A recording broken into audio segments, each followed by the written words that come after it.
जरा कल्पना कीजिए, आज से बहुत बहुत पहले, जब न कोई इंसान था, न कोई जानवर, न पेड़, न हवा।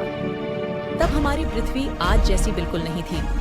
उस समय ये पृथ्वी एक जलता हुआ गोला थी। चारों ओर आग थी, लावा उबल रहा था, आसमान में धुआं और जबरदस्त गर्मी। उस दौर में जीवन की कल्पना भी नामुमकिन थी। अब जरा और पीछे चलिए। आज से लगभग 13 अरब 80 करोड़ वर्ष पहले ब्रह्मांड की शुरुआत हुई। अंतरिक्ष में गैस और धूल के विशाल बादल फैले हुए थे। इन्हीं बादलों को नेबुला कहा जाता है। समय बीता, दबाव बढ़ा और इन्हीं बादलों के बीच एक विशाल प्रकाशपुंज बना। यही था हमारा सूर्य। सूर्य के चारों ओर बची हुई धूल और गैस घूमने लगी। करोड़ों वर्षों तक ये कण आपस में टकराते रहे, जुड़ते रहे और धीरे धीरे छोटे पिंड बनते गए। इन्हीं पिंडों में से एक थी हमारी पृथ्वी। लगभग 4 अरब 60 करोड़ वर्ष पहले पृथ्वी का जन्म हुआ, लेकिन जन्म के समय पृथ्वी बहुत ही खतरनाक थी। यह पूरी तरह पिघली हुई थी। हर तरफ ज्वालामुखी फूट रहे थे। आग और लावा धरती को ढके हुए थे। न हवा थी, न पानी, न जीवन। फिर एक बड़ा बदलाव आया। समय के साथ पृथ्वी धीरे धीरे ठंडी होने लगी। भारी तत्व जैसे लोहा और निकल नीचे की ओर चले गए, हल्के तत्व ऊपर रह गए। इसी प्रक्रिया से पृथ्वी के केंद्र मेंटल और भूपर्पटी बनी। लेकिन कहानी यहीं खत्म नहीं होती। ज्वालामुखी लगातार फटते रहे।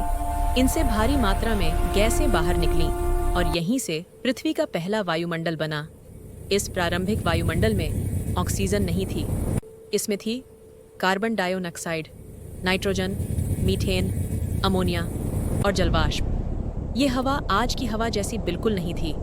अब सोचिए, जब पृथ्वी और ठंडी हुई तो जलवाष्प बादलों में बदलने लगी और फिर शुरू हुई लगातार वर्षा।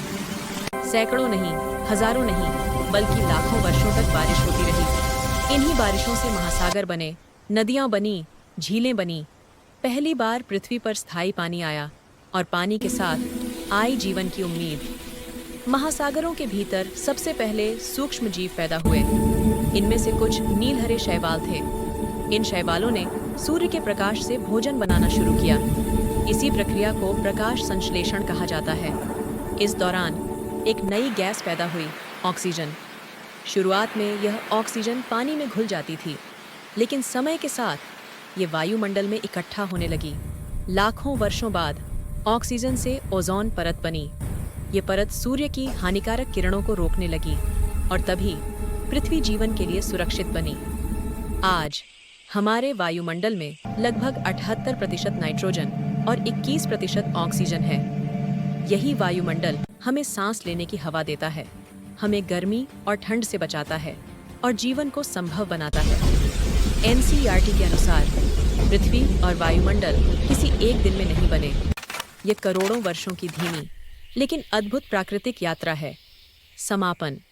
जिस हवा में हम आज सांस लेते हैं, वह प्रकृति की अब तक की सबसे लंबी और सबसे सुंदर कहानी का हिस्सा है। ये कहानी आज भी जारी है।